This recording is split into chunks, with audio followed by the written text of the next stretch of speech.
بسم اللہ الرحمن الرحیم۔ ناظرین، یہ دنیا فانی ہے اور ہر انسان کو مرنے کے بعد اپنے اعمال کا حساب اللہ تعالیٰ کو دینا ہے۔ فرمان مصطفیٰ صلی اللہ علیہ وآلہ وسلم ہے کہ مرنے والے کے پاس دو فرشتے آتے ہیں اور اسے بٹھاتے ہیں اور پھر اس سے کہتے ہیں کہ تیرا رب کون ہے؟ مردہ اگر مسلمان ہے تو جواب دے گا کہ میرا رب اللہ ہے، اور پھر فرشتے سوال کریں گے کہ تیرا دین کیا ہے؟ مردہ جواب دے گا کہ میرا دین اسلام ہے۔ پھر فرشتے سوال کریں گے کہ یہ کون مرد ہیں جو تم میں بھیجے گئے؟ مردہ جواب دے گا وہ تو رسول اللہ صلی اللہ علیہ وآلہ وسلم ہیں۔ فرشتے کہیں گے کہ تمہیں کس نے بتایا؟ مردہ کہے گا کہ میں نے اللہ تعالیٰ کی کتاب پڑھی اور اس پر ایمان لایا اور اس کی تصدیق کی، اور پھر آسمان سے پکارنے والا پکارتا ہے کہ میرا بندہ سچا ہے، لہٰذا اس کے لیے جنت کا بستر بچھاؤ اور اسے جنت کا لباس پہناؤ اور اس کے لیے جنت کی طرف کا دروازہ کھول دو۔ بس اس کے لیے جنت کا دروازہ کھول دیا جاتا ہے اور اس تک جنت کی ہوا اور اس کی خوشبو آتی ہے اور تا حد نظر اس کی قبر میں فراہی کر دی جاتی ہے۔ دوسری طرف کافر کی موت کا ذکر کرتے ہوئے فرمایا کہ کافر کی روح اس کے جسم میں لوٹائی جاتی ہے اور اس کے پاس دو فرشتے آتے ہیں اور پھر وہ اسے بٹھاتے ہیں اور اس سے سوال کرتے ہیں کہ تیرا رب کون ہے؟ مردہ کہے گا کہ ہائے میں نہیں جانتا۔ پھر اس سے سوال کریں گے کہ تیرا دین کیا ہے؟ وہ جواب دے گا کہ میں نہیں جانتا، اور پھر فرشتے سوال کریں گے کہ یہ کون مرد ہے جو تم میں بھیجے گئے؟ تو مردہ کہے گا کہ ہائے میں نہیں جانتا۔ تب پکارنے والا آسمان سے پکارتا ہے کہ یہ جھوٹا ہے، لہٰذا اس کے لیے آگ کا بچھونا بچھاؤ اور اسے آگ کا لباس پہناؤ اور اس کے لیے جہنم کی طرف کا دروازہ کھول دو۔ فرمایا پھر اس تک وہاں کی گرمی اور لو آتی ہے، اور فرمایا کہ اس پر اس کی قبر تنگ ہو جاتی ہے حتیٰ کہ اس کی پسلیاں ادھر کی ادھر ہو جاتی ہیں، اور اس کے لیے جہنم کی طرف کا دروازہ کھول دو۔ فرمایا پھر اس تک وہاں کی گرمی اور لو آتی ہے، اور فرمایا کہ اس پر اس کی قبر تنگ ہو جاتی ہے حتیٰ کہ اس کی پسلیاں ادھر کی ادھر ہو جاتی ہیں۔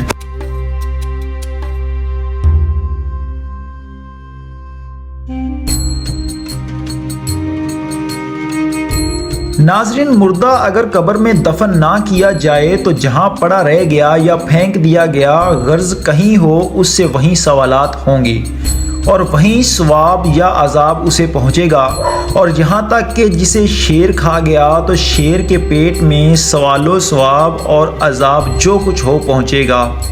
انبیاء کرام علیہ الصلاۃ والسلام سے سوال نہیں ہوں گے، اسی طرح بعض صالحین سے بھی سوالات قبر میں نہیں ہوں گے، جیسے شہید راہ خدا میں مسلمانوں کی سرحد پر ایک دن رات پہرا دینے والا، اور مسلمانوں کے بچے جو مسلمان شب جمعہ یا روز جمعہ یا رمضان المبارک میں فوت ہو جائے، اور وہ سوال نکرین سے محفوظ رہے گا۔ سرکار دو عالم صلی اللہ علیہ وآلہ وسلم سے نکرین کے بارے میں سن کر حضرت سیدنا عمر رضی اللہ تعالی عنہ نے عرض کیا کہ یا رسول اللہ، جب وہ میرے پاس آئیں گے تو کیا میں اسی طرح صحیح سالم رہوں گا جیسے اب ہوں؟ تو فرمایا کہ ہاں۔ عرض کیا کہ یا رسول اللہ صلی اللہ علیہ وآلہ وسلم، پھر تو میں انہیں آپ صلی اللہ علیہ وآلہ وسلم کی طرف سے خوب جواب دوں گا۔ سرکار دو عالم صلی اللہ علیہ وآلہ وسلم نے ارشاد فرمایا کہ اے عمر، اس رب عز و جل کی قسم جس نے مجھے حق دے کر بھیجا، مجھے جبرائیل امین نے بتایا ہے کہ وہ دونوں فرشتے جب تمہاری قبر میں آئیں گے اور سوالات کریں گے تو تم یوں جواب دو گے کہ میرا رب اللہ عز و جل ہے، مگر تمہارا رب کون ہے؟ میرا دین اسلام ہے، مگر تمہارا دین کیا ہے؟ میرے نبی تو حضرت محمد صلی اللہ علیہ وآلہ وسلم ہیں، مگر تمہارا نبی کون ہے؟ تو وہ کہیں گے کہ بڑی تعجب کی بات ہے، ہم تمہاری طرف بھیجے گئے ہیں یا تم ہماری طرف بھیجے گئے ہو؟ مردے کے پاس منکر نکیر نامی دو ایسے فرشتے آتے ہیں جن کی آنکھیں نیلی اور لٹکتے گھنگریالے بال اور نہایت ڈراؤنی اور ہیبت ناک شکل، بدن کا رنگ سیاہ اور گائے کے سینگوں کی طرح لمبے دانت ہوں گے، اور یہ مردے کو جھنجھوڑتے جھڑک کر اٹھاتے ہیں اور نہایت سختی کے ساتھ کرخت آواز میں سوالات کرتے ہیں۔ اور حضرت حکیم ترمذی فرماتے ہیں کہ انہیں منکر نکیر اس لیے کہتے ہیں کہ ان کی شکلیں انسانوں، فرشتوں، چوپائیوں اور کیڑے مکوڑوں سے بالکل جدا ہیں۔